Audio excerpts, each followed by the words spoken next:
Okay, so let us see the next topic, that is ideal diode equation. So this equation gives you when diode is ideal, how current is dependent on some of the other quantities. So when current flows particularly from ideal diode, what does it depend on? That is what it basically gives you. So as we know, PN junction diode, which is, say for example, for forward biased, if it is forward bias, it will be something like this. So if it is forward biased with potential Vf, then the potential, आपल्याला हे already माहिती आहे की हे यातलं जे potential barrier आहे, this particular barrier gets decreased when it is forward bias, that you already know. So whenever it is forward bias, potential barrier decreases.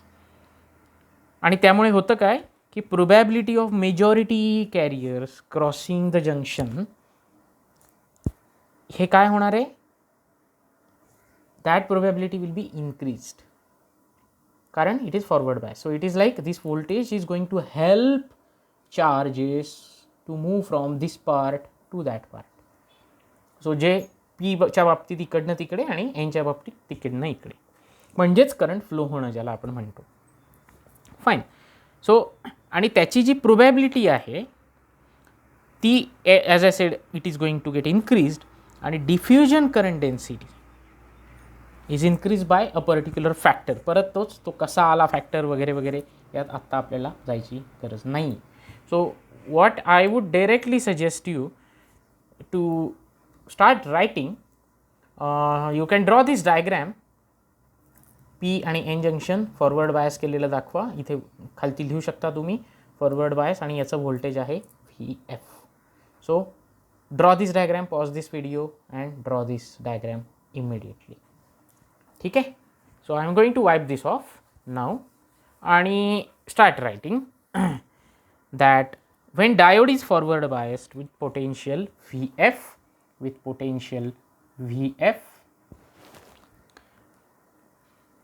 probability of majority carrier crossing the junction increases and diffusion current density is also increased by a factor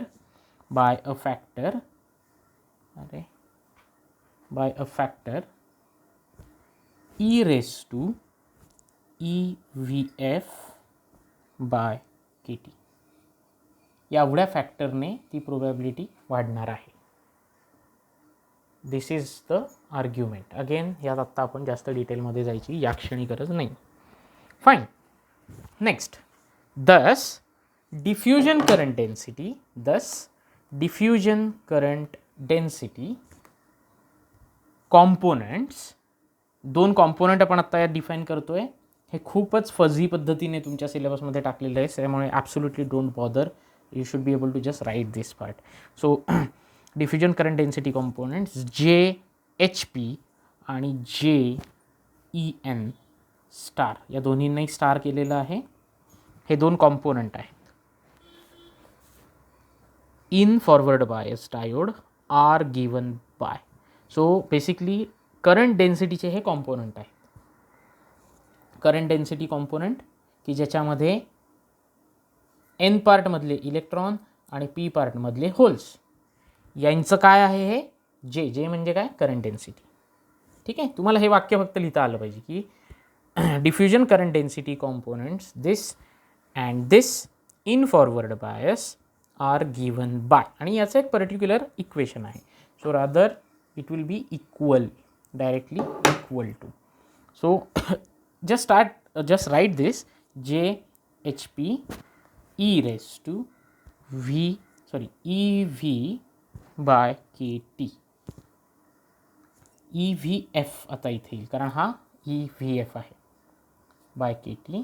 हा जो आहे हा factor आपण बोललो तो, आणि हा जो सेकंड पार्ट आहे that is simply going to be EN into E raised to EVF by KT. So या दोन फॅक्टरनी ही गोष्ट वाढणार आहे आणि hence it is equal to simply आत्ता आपण जो एच पी आहे, the argument, the next argument is this is equal to J H N as well आणि सेम गोष्ट E V F by K T. आणि हा जो फॅक्टर आहे it is going to be again equal to E P E raise to E V F by K T. So argument is this की हे तर factor सेमच आहेत.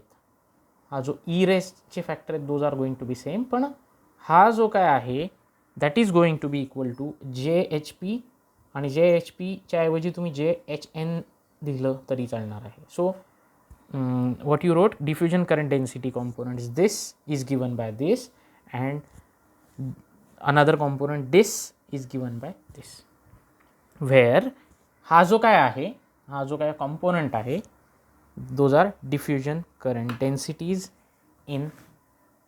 so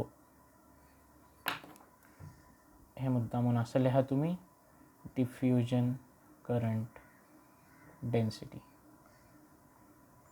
ही आणि ही दोन्हीकडची. सो ही आणि ही these are diffusion current densities. This whole thing ही इथे बाण केलं आहे म्हणजे हे सगळं बेसिकली आणि म्हणजेच J E N. Fine. Those in the unbiased diode. So अनबायस्डमध्ये जे एच पी स्टार हा एवढा असतो आणि जे ई एन स्टार हा एवढा असतो. फाईन. आता the drift current density components have not changed and have the same magnitude as in the equilibrium case. So equilibrium असताना unbiased असताना त्यांच्यामध्ये काही बदल होत नाही आणि hence net hole current density across forward bias जी होईल फॉरवर्ड बायससाठी काय होईल ते आपण आता काढत आहोत. सो याच्या पुढेच मी लिहितो. सो करंट डेन्सिटी सगळं बोलतोय आपण. सो होल्ससाठीची करंट डेन्सिटी आफ्टर आता फॉरवर्ड बायस ही अनबायस्ड आहे, ही करंट डेन्सिटी इन अनबायस्ड असं तुम्ही बेटर लिहा, in unbiased. Fine.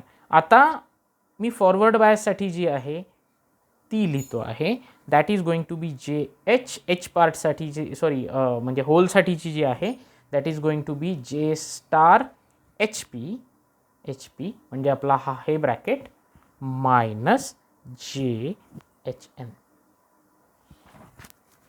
So forward बायससाठी मुळे ही जी करंट डेन्सिटी आहे यातून एवढा पार्ट माझा कमी होणार आहे आणि इफेक्टिवली मला जे काय फायनल ही क्वांटिटी मिळते आहे that is going to be J H N into E raise to E V zero by K T minus 1.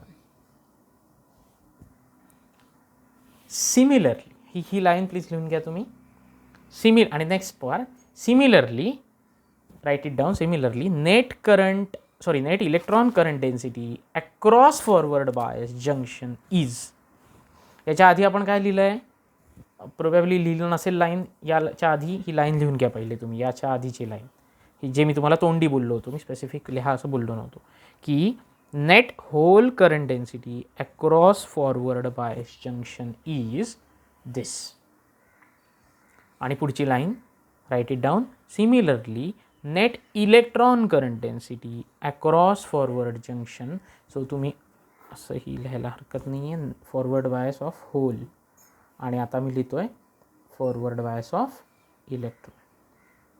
So तुम्ही काय लिहिलं, similarly net electron current density across forward bias junction is जे E. बापरे, हे मला लिहिणं अवघडच आहे आता. जे ई सॉरी फॉर दिस, पण आत्ता ऑप्शन नाही दुसरा काही. जे ई इक्वल टू जे ई एन स्टार मायनस जे E P. So electron in P part equal to JEP e raised to EV0 by KT minus 1. So या दोन्ही करंट डेन्सिटीज आपण लिहिल्या.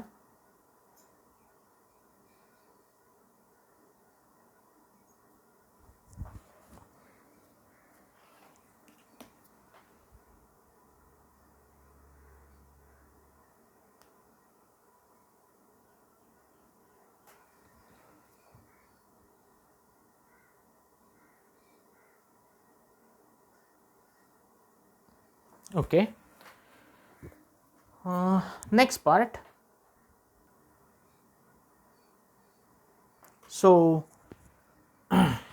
next part आपल्याला ह्या इंडिव्हिज्युअली एन पार्टच्या फॉरवर्ड बायसमधल्या आणि E पार्टच्या म्हणजे सॉरी काय इलेक्ट्रॉन आणि होल्स या दोन्हींच्या जे म्हणजे करंट डेन्सिटीज मिळाल्या.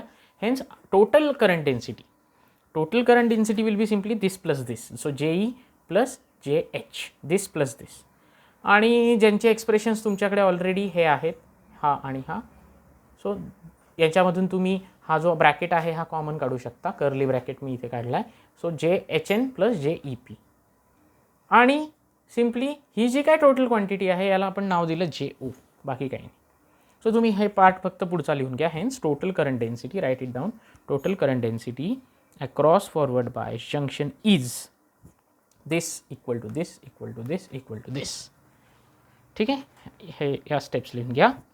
नाव current density J is current by area, हे आपण ऑलरेडी बघितलेलं आहे. पुढची ही लाईन लिहून घ्या. We know current density J equal to I by A. And thus Jच्या ऐवजी फक्त आपण जर A टाकला तर दोन्ही साईडचे A कॅन्सल होऊन जातील आणि you will simply get the next step as I equal to J0 ऐवजी याच्याऐवजी आय कॅन राईट I0. आणि ही जी काय मुद्दा म्हणून मी सेम ब्रॅकेट ठेवतो टू अवॉइड कन्फ्युजन की E raise to EV0 by KT minus 1. ठीक आहे, that's it. So this is exactly is the ideal diode equation. So again make it in the bracket and this is ideal diode equation. Ideal diode equation where V denotes voltage and I0 denotes reverse saturation current. So एवढं enough आहे आत्ता. परत what is reverse saturation current वगैरे हे आत्ता तुम्ही absolutely यात जायची गरज नाही आहे. So thank you very much. उद्या आपला लास्ट टॉपिक आहे of this whole syllabus. So okay, याच्या पुढचा मी फक्त काही पार्ट जस्ट मेन्शन करतो. या सगळ्या टॉपिकची एनर्जी डायग्रॅम पण एक आहे जी मी उद्या तुम्हाला दाखवेन. It's also there in the book, पण you have to just remember this particular part. Probably मी हे आत्ताच दाखवतो तुम्हाला.